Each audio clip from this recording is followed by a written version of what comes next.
नमस्कार, आप देख रहे हैं इंडिया टाउन न्यूज। मैं हूं आपके साथ पूजा गुप्ता। हम यहाँ हैं इंडिया टाउन न्यूज के स्टूडियो में और हमें सौभाग्य मिला है आस्था शर्मा जी से बात करने का। ये हमारे स्टूडियो में आई हैं। इन्होंने पीएससी क्लियर करते हुए ये डीएसपी के पद के लिए चयनित हुई हैं। तो हम इनसे बातचीत करेंगे, तमाम बातें करेंगे और जानकारी लेंगे कि इन्होंने अपनी जो सफर था वो कैसे तय किया, इन्होंने क्या रणनीति अपनाई अपनी परीक्षा के लिए, और सारी बातें जानेंगे।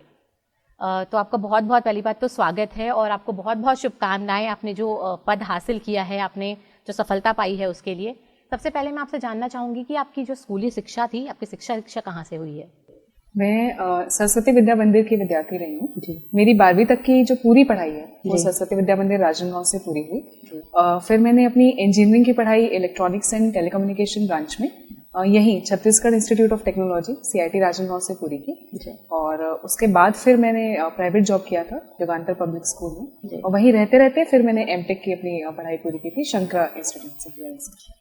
तो ये आपने जो सरकारी नौकरी के लिए जो आपने प्रयास किया है, ये आपका पहले से सपना था कि आपको डीएसपी बनना है, या ये करते करते आपको समझ में आया कि नहीं मुझे इस फील्ड में जाना है, इस क्षेत्र में जाना है? एक्चुअली जब मैं प्राइवेट जॉब कर रही थी तब से ही मेरे मन में था कि मुझे सरकारी जॉब में जाना है। उसका सबसे बड़ा रीज़न तो ये था कि जो सोशल और जॉब सिक्योरिटी हमको गवर्नमेंट जॉब में मिलती है वो प्राइवेट में उस तरीके से नहीं मिल पाती। तो इसके लिए मैं पहले से प्रयासरत थी। अलग अलग एग्जाम्स की मैं तैयारी कर ही रही थी साथ में। और फिर ये जो सिविल सर्विसेज है उसमें भी अलग अलग पोस्ट थे, तो हमको प्रेफरेंस भरनी होती है, तो उस हिसाब से फिर मैंने अलग अलग पोस्ट के लिए प्रेफरेंस डाली। जैसे कि हम जानते हैं कि आप पहले ही पिछले साल पर्यवेक्षक पद के लिए नियुक्त की गई थी राजनांदगांव क्षेत्र में। तो क्या कुछ आपकी मंशा थी जिस वजह से आपने वो जॉब के साथ साथ में फिर वापस में आप परीक्षा देने के लिए अपीयर हुई? जिस जॉब में मैं हूँ वो जॉब भी मुझे बहुत पसंद है, और उसके साथ रहते हुए फिर मैंने इसलिए आगे तैयारी के लिए सोचा क्योंकि जो जॉब की डाइवर्सिटी और जिस तरीके की रैंक और फाइनेंशियल सिक्योरिटी और सबसे बड़ी बात की एक जो सोशल रिस्पेक्ट और डिसीजन मेकिंग पावर हमको सिविल सर्विसेज के एग्जाम्स में मिलती है, वो दूसरे पोस्ट पे या पदों पे उतनी बेहतर तरीके से हमको नहीं मिल पाती। तो इन सारे रीजंस को कंसीडर करते हुए फिर मैंने आगे अपनी प्रिपरेशन जारी रखी थी। तो ये आपका कौन सा अटेम्प्ट था मैम जो आपने एग्जाम क्लियर किया है? तो ये पहले अटेम्प्ट में आपने क्लियर किया या आपको गलतियों से आप सीखते आपने समझा सारी चीजें? मैंने 2020 से सीरियस प्रिपरेशन अपनी स्टार्ट की थी। तो मेरा थर्ड जो है वो अटेम्प्ट है, जिसमें मेरा फर्स्ट प्री मतलब पहली बार प्री क्लियर हुआ था, then first mains and then first interview. तो जब आप अपनी परीक्षा देने के लिए बैठ रही थी और उसके बाद फिर आप इंटरव्यू के लिए गई, तो क्या कुछ आपके मन में चल रहा था? आप नर्वस थी, एक्साइटेड थी? क्या आपके मन के विचार थे? ये जो एग्ज़ाम है ये छत्तीसगढ़ की सबसे बड़ी परीक्षा है, और मैं जहाँ तक समझ पाती हूँ लगभग 2.5-3 लाख से ज़्यादा लोग इस एग्ज़ाम में बैठते हैं। तो जब मेरा प्री क्लियर हुआ और जब मैं मेंस दिलाने जा रही थी, क्योंकि वो मेंस का एग्जाम जो होता है वो 4 दिनों में लगातार हमको 7 पेपर्स दिलाने होते हैं, एक दिन में 3 घंटे के 2 पेपर होते हैं। तो जो भी अभ्यर्थी है उसको ना सिर्फ मेंटली बल्कि फिजिकली भी फिट होना जरूरी है उसको। जैसे अब हमने अभी बात की, आपने बताया ये सबसे बड़ा एग्जाम होता है, तो आपकी पारिवारिक स्थिति कैसी थी और परिवार में आपको क्या सपोर्ट मिला? क्योंकि आप जॉब भी कर रही थी, फिर साथ में आप पढ़ाई भी कर रही थी, घर परिवार में भी हमें समय देना होता है, तो घर परिवार से आपको किस तरीके का सपोर्ट मिला जो आज आप यहाँ तक पहुँच पाई हैं? ये बहुत सही चीज़ है, क्योंकि बिना परिवार के सपोर्ट के कुछ भी नहीं संभव हो पाता। मेरे परिवार वालों ने मुझे हर तरीके के दबाव से हमेशा स्वतंत्र रखा है। मेरे ऊपर किसी तरीके का कोई प्रेशर नहीं था, ना जॉब का, ना पढ़ाई का, ना किसी और डिसीजन का। मैंने मेरे मम्मी पापा थे, मेरे भाई बहन थे, और इन सब ने मुझे पूरी तरीके से जो है वो सपोर्ट किया। घर के सारे काम सबने मिल करके मैनेज किए, और मेंटली मुझे बहुत ज़्यादा एम्पावर किया कि नहीं तुम कर सकती हो। कई बार क्योंकि इतना लंबा प्रोसेस होता है, 1 साल का पूरा एग्जाम होता है, हम शुरू से प्रीलिम्स में बैठते हैं, फिर मेंस होता है, फिर इंटरव्यू, फिर रिजल्ट्स। तो इतनी लंबी जर्नी हम अकेले अपने दम पे नहीं निकाल सकते। तो इसमें परिवार की भूमिका सबसे ज़्यादा, अगर उनका सपोर्ट नहीं होता, अगर वो मुझे मेंटली एम्पावर नहीं करते, मेरे पीछे खड़े नहीं होते, तो आज मैं यहाँ तक बिल्कुल नहीं पहुँच पाती। जी बिल्कुल सही कहा आपने। लड़कियों की शिक्षा को लेकर कई परिवार इस तरीके से नहीं सोचते हैं, तो बिल्कुल आप इस मामले में बहुत लकी रही हैं। हम आपसे आगे जानना चाहेंगे ताकि हमारे जो व्यूअर्स हैं उनको हेल्प मिल सके, उनको एक दिशा मिल सके। आपने किस तरीके से अपनी तैयारी की? क्या आपका रणनीति थी इस एग्जाम्स को लेके, प्री को लेके, मेंस को लेके, फिर इंटरव्यू को लेके, ताकि वो जान सके कि किस किस क्षेत्र में उनको ध्यान देना है, किस तरीके से उनको अपनी आगे की पढ़ाई करनी है? जी, प्रीलिम्स के लिए तो मुझे लगता है सबसे ज़्यादा ज़रूरी ये है कि हम जितने ज़्यादा टेस्ट है वो दिला सकें और जो MCQs होते हैं वो हम उसकी तैयारी कर सकें। जितने ज़्यादा ऑप्शनल हम टिक करते जाएंगे, ये एक तरीके से कॉन्फिडेंस का गेम होता है जो प्रीलिम्स है। और उसमें भी सबसे ज़्यादा ज़रूरी है कि जब हम पेपर में अपीयर होते हैं प्रीलिम्स में, हम देख रहे हैं पिछले 1-2 सालों से प्रीलिम्स का लेवल काफ़ी हाई हो चुका है। तो उस एग्ज़ाम में जब हम बैठते हैं तो हम अपने कॉन्फिडेंस के साथ उस रेंज को ये तय कर पाएं कि कहाँ तक हमको अटेम्प्ट करना है। सबसे इम्पॉर्टेंट मुझे लगता है ये है, क्योंकि पेपर जब टफ आता है तो हमको डिसाइड करना पड़ेगा कि कौन सा सेफ जोन है अटेम्प्ट का। यदि इजी आता है तो कहाँ तक हम आगे बढ़ के अटेम्प्ट करें। तो वो एक आइडिया तब होता है जब हम अपना सिलेबस जो है वो कंप्लीट करें। मैंने प्रीलिम्स के पहले अपना सिलेबस कंप्लीट किया था और 1 से 2 बार कोशिश की थी कि उसको रिवाइज करूँ। प्लस मैंने MCQs बहुत सारे सॉल्व किए थे, तो वो मुझे लगता है कि उसने हेल्प किया। सेकेंडली, यदि मैं मेंस की बात करूँ तो मेंस के लिए मैंने साल भर राइटिंग प्रैक्टिस काफ़ी की। मैंने अलग अलग टेस्ट सीरीज अलग अलग प्लेटफॉर्म पे जो है वो ज्वाइन किया और फिर लगातार मैं लिखती थी। मेरी कम से कम मैंने कोशिश की थी कि जो भी टेस्ट सीरीज थी शेड्यूल बना के मैं पढ़ाई करूँ, क्योंकि जॉब के साथ थोड़ा टाइम मैनेज करना मुश्किल हो जाता है। तो फिर मेंस के लिए मैंने टेस्ट सीरीज ज्वाइन की थी और जो भी मुझे फीडबैक मिलता था मैं उसको ज़रूर से इम्प्लीमेंट करती थी। इंटरव्यू के लिए मैंने जो है वो अपना डैफ बहुत अच्छे से प्रिपेयर किया था, जो डिटेल्ड एप्लीकेशन फॉर्म होता है वो मैंने बहुत अच्छे से प्रिपेयर किया था। 1-2 मॉक इंटरव्यू भी मैंने दिया है और करंट में जितनी चीज़ें चल रही हैं वो अपडेटेड थी उससे। इस वजह से मुझे लगता है कि इंटरव्यू मुझे काफ़ी अच्छे मार्क्स मिले। अब वक्त तो चला एक ब्रेक का। ब्रेक के बाद फिर से जुड़ेंगे आस्था शर्मा जी से बातचीत की इस कड़ी में।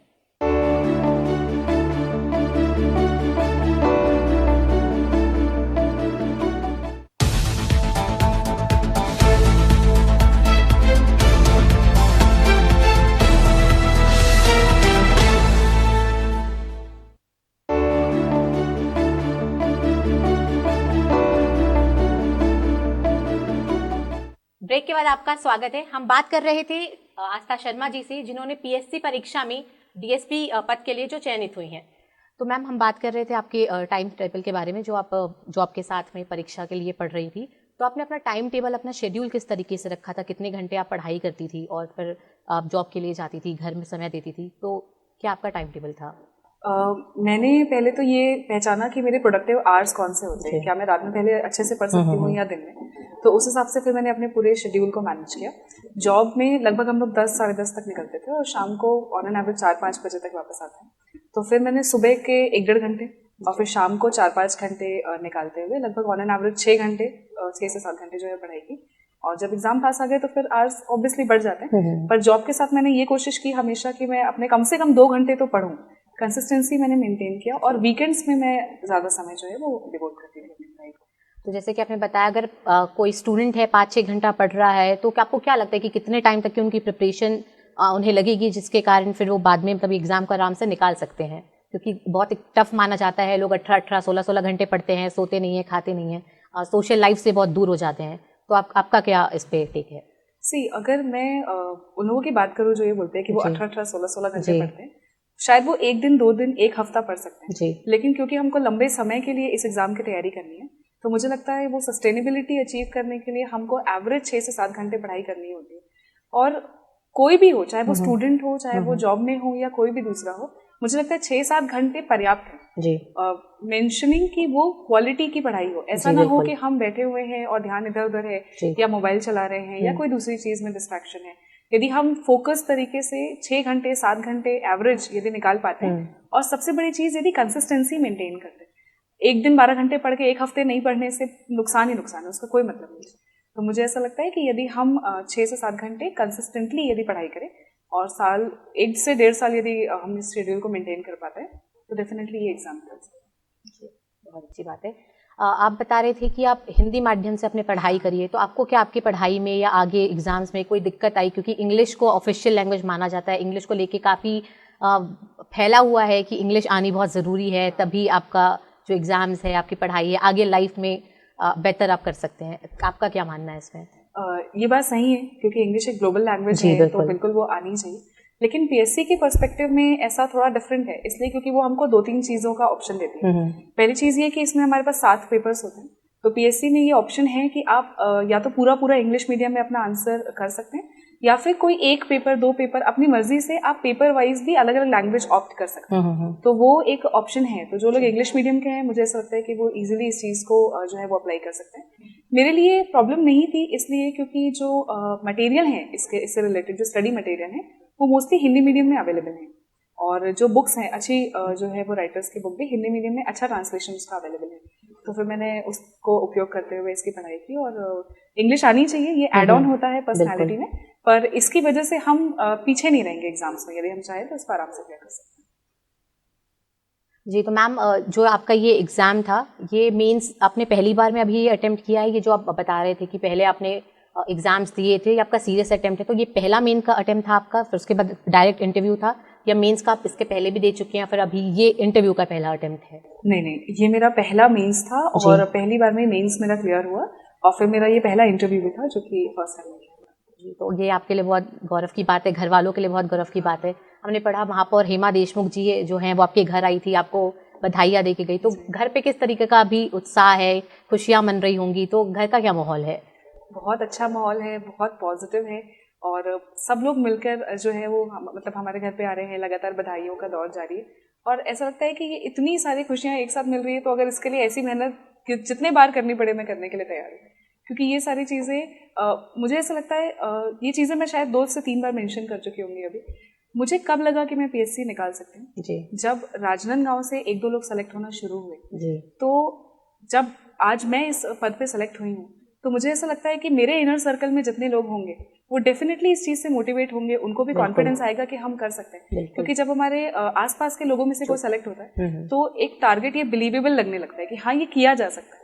तो मेरे लिए इससे अच्छी चीज नहीं हो पाएगी कि अगर मेरे इस जर्नी को देखते हुए अगर कोई और पढ़ना शुरू करे, या ये अगर वो मोटिवेट हो, तो मेरे लिए ये सबसे बड़ी चीज है। तो कौन कौन से वो कुछ आप बुक्स के बारे में बताना चाहेंगी, या कोई पर्टिकुलर टेस्ट सीरीज जो आपने ली थी जिस पे ज़्यादा ध्यान देना चाहिए? जैसे आपने पहले जब प्री निकाला था, तो कौन से टॉपिक्स थे जिस पे आपकी कमी रह गई थी, जिस पे आपने ज़्यादा ध्यान दिया? सबसे पहले जो प्री था, उसके लिए मैंने बदले हुए पैटर्न की प्रैक्टिस ज्यादा की थी। बहुत सारे ऑनलाइन अवेलेबल हैं उसके लिए, क्योंकि उसमें बोलते हैं जो ऑप्शन वाले जो क्वेश्चन है, जो कूट वाले क्वेश्चन होते हैं, जिसमें 1 2 3 ऑप्शन में से सिलेक्ट करना होता है, वो उसकी प्रैक्टिस मैंने बहुत अच्छे से की। प्री के लिए मैंने घटना चक्र बहुत रिगरसली फॉलो किया। घटना चक्र बहुत अच्छी बुक है, उसमें बहुत अच्छे से पॉइंट वाइज एक्सप्लेनेशन होता है हर एक टॉपिक का, और उससे कॉन्सेप्ट बिल्डिंग बहुत अच्छी होती है। तो प्रीलिम्स के लिए मैंने टेस्ट सीरीज और घटना चक्र को स्पेसिफिकली फॉलो किया था।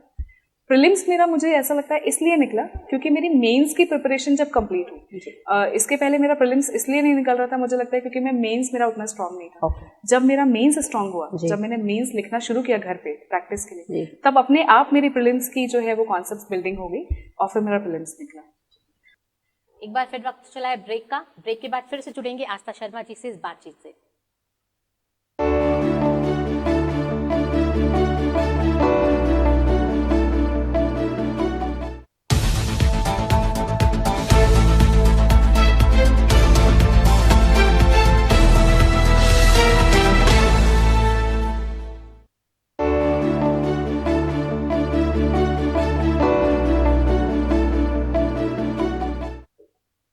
ब्रेक के बाद आपका स्वागत है। आस्था मैम, आप अपनी पढ़ाई के अलावा, अपनी जॉब के अलावा किसी खेल में और किसी और हॉबी में रुचि रखती हैं?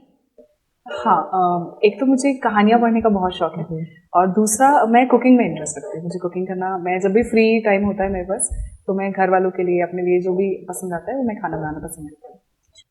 आपसे अगले बारे में ये जानना चाहेंगे कि जैसा आपका जो क्षेत्र है ये एक सेवा का क्षेत्र है, इसमें बहुत योगदान देना पड़ता है, बहुत सेवा करनी पड़ती है, जनता के बारे में सोचना पड़ता है, तो क्या कुछ मुद्दे आप समाज में देखती हैं जिस पे जब आपकी नियुक्ति होगी, जब आपकी ट्रेनिंग पीरियड के बाद में आप अपनी जॉब लेंगी, तो उस मुद्दों पर आप क्या काम करेंगी या आगे काम करना चाहेंगी? जिस पद पर मैं अभी सेलेक्ट हुई हूँ उसमें मेरी सबसे पहली रिस्पॉन्सिबिलिटी तो यही रहेगी, और मैं पूरी कोशिश करूंगी कि जहाँ भी मैं पदस्थ होती हूँ वहाँ पे लॉ एंड ऑर्डर से रिलेटेड कोई इश्यूज ना हो, क्योंकि वो हमारा प्राइमरी काम होता है। तो मैं लॉ एंड ऑर्डर मेंटेन करने की पूरी कोशिश करूंगी अपने अधिकार क्षेत्र में रहते हुए। दूसरा, एक जो छत्तीसगढ़ की काफी प्रोमिनेंट प्रॉब्लम लगती है और जो पुलिस विभाग के अंतर्गत भी आती है, मैं जो है वो नशाखोरी के खिलाफ कोशिश करूंगी कि अगर मेरी टीम के साथ मुझे ये जिम्मेदारी मिलती है तो मैं उसके लिए कैंपेनिंग करूंगी, और कोशिश करूंगी कि जितनी ज्यादा अवेयरनेस इसके लिए फैलाई जा सके, मैं उस क्षेत्र में काम करना पसंद करूँगी। अपने दर्शकों के लिए जो बच्चे देख रहे हैं, जो इस एग्ज़ाम के लिए प्रिपरेशन कर रहे हैं, उनके लिए हम एक चीज़ और जानना चाहेंगे, वो ये कि प्री और मेंस तक तो फिर भी बच्चे क्लियर कर लेते हैं, लेकिन जब इंटरव्यू तक के पहुंचते हैं तो उनमें घबराहट होती है कि क्या सवाल हमसे किए जाएंगे। इंटरव्यू के लिए वो बहुत ज़्यादा नर्वस होते हैं, और कई बच्चे होते हैं जो इंटरव्यू तक आके फिर पास नहीं हो पाते हैं। तो उसके लिए आप क्या कुछ टिप्स है जो देना चाहेंगी? इंटरव्यू की सबसे पहली चीज़ तो हमको ये जाननी चाहिए, इंटरव्यू की तैयारी मेंस के रिजल्ट के बाद नहीं होती। इंटरव्यू की तैयारी आपकी प्रिपरेशन के पहले दिन से स्टार्ट होती है। यदि हम कोई प्रिपरेशन कर रहे हैं तो उससे रिलेटेड फैक्ट्स हमको पता हो, हम शुरू से यदि बोलने की प्रैक्टिस करें, और जो कॉन्सेप्ट है यदि हमारा वो स्ट्रांग होता है तो धीरे धीरे कॉन्फिडेंस आ जाता है। तो मुझे ऐसा लगता है कि हमको बिल्कुल प्रिपरेशन करनी चाहिए इंटरव्यू की शुरू से, और जब वो एक विजन होता है दिमाग में कि हम वहां तक जाएंगे तो एक कॉन्फिडेंस अपने आप बिल्डअप होता है। जहाँ तक बात रही बाद में जो है वो प्रिपरेशन की, तो जो मेंस होता है उसके बाद फिर हमको एक तो मुझे लगता है कि मॉक इंटरव्यूज काफ़ी हेल्प कर सकते हैं, और उसके बाद फिर जब हम यदि घर पे भी हैं तो घर वालों से बातचीत करें, दोस्तों के थ्रू जो है वो हम डिस्कशंस करें जितने ज़्यादा, और जब जब मौका मिलता है तो ओपनली अपने सारे यदि ओपिनियन हम रखते हैं, कोशिश करते हैं, तो मुझे ऐसा लगता है कि कम्युनिकेशन स्किल डेवलप हो सकती है और ये अचीव की जा सकती है, और इसके दम पे हम आराम से जो है वो इंटरव्यू क्रैक कर सकते हैं। इंटरव्यू बोलने और नहीं बोलने का प्रोसेस नहीं है, वो वहाँ पे आपका कॉन्फिडेंस चेक करता है। यदि आपको कोई सवाल पूछा गया और आपको वो जवाब नहीं आता, तो उस नहीं आने के बाद आप सॉरी इजीली बोल सकते हैं, लेकिन ऐसे 5 सवालों पे सॉरी बोलने के बाद आपके चेहरे पे कितना प्रेशर है, आपकी बॉडी लैंग्वेज किस तरीके से रिएक्ट कर रही है, ये सारी चीजें इंटरव्यू में काउंट होती है। आपका नॉलेज तो पहले ही टेस्ट हो चुका होता है मेंस, और अब तो इंटरव्यू के मार्क्स भी कम हो गए, अब जो 150 के थे अब वो 100 मार्क्स का हो गया। तो मेंस ही मेन है, जिसने मेंस में बहुत अच्छा क्रैक कर लिया वो इंटरव्यू कम रखते हुए भी बहुत अच्छी रैंक हासिल कर सकता है। आप थोड़ा सा हमारे दर्शकों को ट्रेनिंग पीरियड के बारे में बताएंगे कि अगर कितने टाइम का होता है, उसमें क्या क्या सिखाया जाता है, क्या क्या उसकी जो एक कार्यशैली होती है उसके बारे में बताया जाता है? मैं डीएसपी के पद पे सेलेक्ट हुई हूँ। हमारी ट्रेनिंग चंदखुरी रायपुर में होती है, और जहाँ तक मुझे जानकारी अभी मिली है तो पहले तो उसमें स्टैमिना बिल्डिंग जो हमारी कैपेसिटी होती है उसके ऊपर काम किया जाता है। ये जो पूरी जॉब है वो बहुत डिसिप्लिन वाली जॉब है। हमको आदेश होता है कि सुबह जो है वो 4 से 5 बजे यदि ग्राउंड पे जाना है तो जाना ही है, फिर वहाँ पर पीटी होती है, एक्सरसाइजेस होते हैं, उसके बाद फिर एकेडमिक ट्रेनिंग होती है जिसमें वो लोग पूरे सब्जेक्ट्स पढ़ाते हैं अलग अलग, जैसे सीआरपीसी है, आईपीसी है, अलग अलग लॉज हैं जो हमारे इस विभाग में काम आते हैं, उनसे रिलेटेड हमारी पढ़ाई होती है। और उसके बाद फिर सेकेंड हाफ जो है वो हमारा जो शाम का टाइम होता है उसमें हमारे स्पोर्ट्स का टाइम होता है। यदि आप कोई स्पोर्ट्स खेलना चाहते हैं या आप फ्री हैं, यदि कोई रिक्रिएटिव एक्टिविटी आपको करनी है, और इस तरीके से फिर पूरा शेड्यूल होता है, लेकिन डिसिप्लिन काफी ज्यादा इम्पोर्टेंट होता है इस जॉब में। किसी भी जो छात्र है उसके जीवन में डिसिप्लिन बहुत महत्वपूर्ण होता है। मैम, आपने बताया था कि आप एडमिनिस्ट्रेशन के क्षेत्र में और आगे जाना चाहेंगी, तो अभी इस वर्तमान समय में आप क्या ऐसा देखते हैं शासन जो आप बदलना चाहेंगी? मैं एडमिनिस्ट्रेशन की यदि मुझे पोस्ट मिलती है, आगे यदि काम मिलता है, तो मेरा क्योंकि मैं खुद एक फीमेल हूँ तो मैं कोशिश करूंगी कि महिला सशक्तिकरण के लिए मैं काम कर सकूं। इसके लिए मेरा सबसे पहला तो फोकस रहेगा कि जो उनकी हेल्थ फैसिलिटीज़ हैं, क्योंकि हमारा जो मेन काम होता है वो हमारा स्कीम्स को इम्प्लीमेंट करने का होता है। तो जो हेल्थ फैसिलिटीज़ हैं, जो हेल्थ रिलेटेड जो स्कीम्स हैं, उसको मैं ग्रास रूट लेवल पे सुनिश्चित करूंगी कि वो बहुत अच्छे से इम्प्लीमेंट हो। ऑफिस में ना बैठकर मैं फील्ड पे जो है वो विजिट्स करूंगी, ताकि उनके ऊपर भी ये एक दबाव हो कि हमको सही तरीके से काम करना है। और महिलाओं का जो कुपोषण है, एनीमिया है, इसके लिए मैं काम करूंगी, क्योंकि इस डिपार्टमेंट में रहते हुए मैंने बहुत क्लोजली इन चीज़ों को देखा है, तो इसके लिए मैं काम करना चाहूँगी। दूसरा, मैं महिलाओं के कौशल विकास के लिए काम करूँगी, जो उनकी स्किल डेवलपमेंट होती है, क्योंकि जब वो एक बार स्किल्ड हो जाएंगी तभी वो अपने फाइनेंशियली जो है वो स्टेबल हो सकती और बाकी सेक्टर में तभी सस्टेन कर पाएंगे। तो इन 2 चीज़ों पे मेरा फोकस है। अब एक अंतिम सवाल है आपसे, वो हम जानना चाहेंगे, महिला सशक्तिकरण जो है ये बहुत बड़ा मुद्दा है हमारे देश में, बहुत इस पे काम हो रहा है और बहुत काम होना भी बाकी है, तो उसको लेकर आप क्या कहना चाहेंगी? और जो महिलाएं या जो बच्चियां अपनी पढ़ाई को लेकर जद्दोजहद कर रही हैं, पढ़ाई के लिए बहुत मेहनत कर रही हैं, उनको आप क्या संदेश देना चाहेंगी? मैं इस चीज़ के लिए ये विजन रखती हूँ कि सबसे पहले तो महिलाओं को अपनी सेल्फ वर्थ का रियलाइजेशन होना चाहिए। ऐसे बहुत सारी बच्चियां हैं, बहुत सारी महिलाएं हैं, लड़कियां हैं जो ये उस दिशा में सोच भी नहीं पाती कि हम कुछ कर सकते हैं। पहले तो इस चीज़ का रियलाइजेशन होना ज़रूरी है कि हाँ, हम भी कुछ हैं और हम कुछ ना कुछ जो है वो आगे बढ़कर कर सकते हैं। तो मुझे ऐसा लगता है कि पहले तो उनको एक सेल्फ कॉन्फिडेंस में आना पड़ेगा, और दूसरा ये कि अगर वो किसी प्रिपरेशन में हैं तो बिल्कुल भी हिम्मत ना हारें। आज अभी जिस पद पे मेरा सिलेक्शन हुआ है, पूरे छत्तीसगढ़ में सिर्फ 2 फीमेल डीएसपी हैं, जिसमें से एक मैं हूँ और एक रायगढ़ की एक मैडम है। तो कंपटीशन टफ है, लेकिन उसके बावजूद भी हम अगर यहाँ तक पहुँच पाए हैं तो वो एक मेहनत है, एक लगन है, और उससे भी ज़्यादा एक जज्बा है कि हाँ, हमको वहाँ तक पहुँचना है। और मुझे ऐसा लगता है कि अगर हम ऐसा करते हैं तो ज़रूर सारी सोसाइटी सब कुछ बिल्कुल सपोर्ट करता है। और आज जिस तरीके की बधाइयाँ मुझे मिल रही हैं तो उससे मैं बिल्कुल कह सकती हूँ कि समाज जो है वो बिल्कुल सपोर्ट करेगा। हाँ, हम अपना स्टैंड यदि पॉजिटिवली रख पाएँ, स्ट्रांगली रख पाएँ, हम खुद अगर चाहें तो सब कुछ संभव है। तो हमारे साथ यहाँ पे जुड़ी हुई थी आस्था शर्मा जी। अभी हमारा वक्त तो चला है और हमें ये कार्यक्रम अब यहाँ पे खत्म करना पड़ेगा, बट बहुत अच्छा लगा आपसे बातचीत करते हुए और आपके आगे के अच्छे भविष्य की हम कामना करते हैं। थैंक यू सो नमस्कार। मच।